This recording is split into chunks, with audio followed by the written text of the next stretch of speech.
Hi అండి. ఈరోజు మనం సంక్రాంతి స్పెషల్ కజ్జికాయలు తయారు చేసుకుందామండి. దాని గురించి ప్రాసెస్ ఎలాగంటే అండి, ఇది కొబ్బరికూరు, డ్రై ఫ్రూట్స్ అన్నీ కలిపి మనం నూనెలో వేయించి, నెయ్యి వేసి వేయించాలండి, నూనె కాదండి. నేతిలో బాగా వేయించి పక్కన పెట్టుకోవాలండి. పంచదార అది అన్నీ మొత్తం కలిపి ఇలాచీ కూడా వేయాలండి. పిండి ఎలాగంటేనండి, పిండి ఒక పెద్ద కప్పు మైదా, ఒక కప్పు ఉప్మా రవ్వ, ఒక చిన్న కప్పుతో బియ్యం నూక వేసుకోవాలండి. అప్పుడే అవి కరకరలు ఆడుతూ వస్తాయండి. అందులో కొంచెం నెయ్యి వేడి చేసి ఆ పిండిలో మనం కలపాలండి. కలిపి తర్వాత వాటర్ పోసి కొంచెం గట్టిగా కాకుండా మెత్తగా కాకుండా కలిపి సాఫ్ట్గా చేసుకొని పిండి పిసికి ఒక పక్కన పెట్టుకోవాలండి.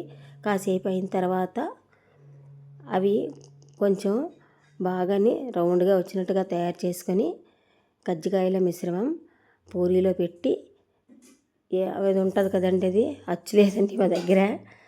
మామూలుగా ఫోర్క్ ఉంటే దాంతో అలా నొక్కేసానండి నేను. మా దగ్గర అది లేదు.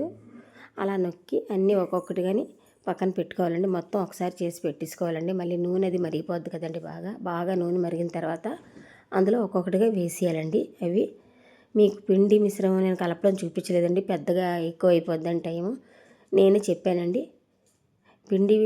బియ్య పిండి అయితే కలుపుకోవాలండి. ఒక చిన్న కప్పుతోనైనా కలుపుకుంటే మనకి కరకరలు ఆడుతూ వస్తాయండి. అవి మెత్తగా కూడా అయినా అవి మెత్తగా అవ్వండి, చాలా రుచిగా ఉంటాయండి. ఇలా మీరు ఒకసారి ట్రై చేసి చూడండి. అయితే అందరికీ వస్తాయిలేండి, అందరూ చేస్తారు. ఇవన్నీ మామూలుగా అందరికీ వచ్చినవి కానండి. నా స్టైల్లో ఎలా చేస్తున్నానని మీకు చెప్పాలని నేను చూపిస్తున్నానండి. అంతే. అది బాగా ఎర్రగా కాగాలండి. కాగిన తర్వాత అందులో నూనెలో వేసి బాగా వేయించాలండి. గోల్డెన్ కలర్ రావాలండి. అవిని తీసి మనం ఒక్కొక్కటిగా తీసి పక్కన పెట్టాలండి. అంతే, కజ్జికాయలు రెడీ.